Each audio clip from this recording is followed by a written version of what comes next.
দুই দেশের শীতল সম্পর্কের মধ্যেই আরও একবার জবাব পাল্টা জবাব ভারত বাংলাদেশের।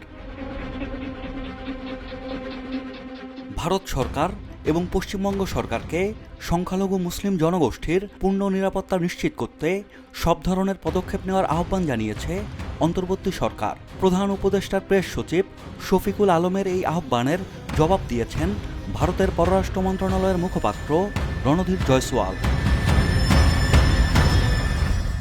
শুক্রবার ভারতের পররাষ্ট্র মন্ত্রণালয়ের এক বার্তায় তিনি নিরাপত্তা চাওয়ার বিষয়টিকে প্রত্যাখ্যান করেছেন।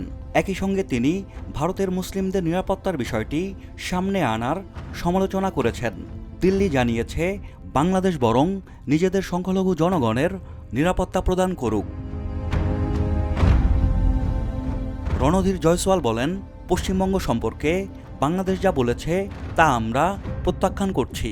বাংলাদেশের সংখ্যালঘুদের ওপর চলমান নির্যাতনের বিষয়ে ভারতের উদ্বেগের সঙ্গে তুলনা করার জন্য এটি একটি ছদ্মবেশী ও ছলনাপূর্ণ প্রচেষ্টা মাত্র, যেখানে এই ধরনের অপরাধমূলক কাজের অপরাধীরা অবাধে ঘুরে বেড়াচ্ছে।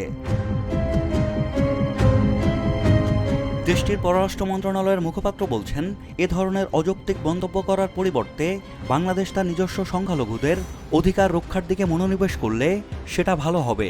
বৃহস্পতিবার প্রধান উপদেষ্টার প্রেস সচিব শফিকুল আলম বাংলাদেশের রাষ্ট্রীয় বার্তা সংস্থা বাসুসের কাছে অন্তর্বর্তীকালীন সরকারের এই অবস্থান তুলে ধরেন। তিনি বলেন, মুর্শিদাবাদের সাম্প্রদায়িক সহিংসতায় বাংলাদেশকে জড়ানোর যে কোনো চেষ্টাকে আমরা দৃঢ়ভাবে প্রত্যাখ্যান করি। বাংলাদেশ সরকার মুসলিমদের উপর হামলা এবং তাদের জানমালের নিরাপত্তাহানির ঘটনার নিন্দা জানায় বলে উল্লেখ করেন শফিকুল আলম। গত সপ্তাহে ভারতের মুসলিম অধ্যুষিত মুর্শিদাবাদে নতুন ওয়াকফ আইন নিয়ে প্রতিবাদ বিক্ষোভ চলাকালে সহিংসতা ছড়িয়ে পড়ে।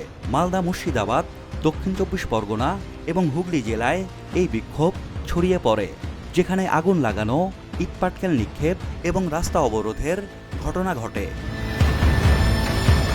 সাজ্জাদ শুভ, দেশকাল নিউজ।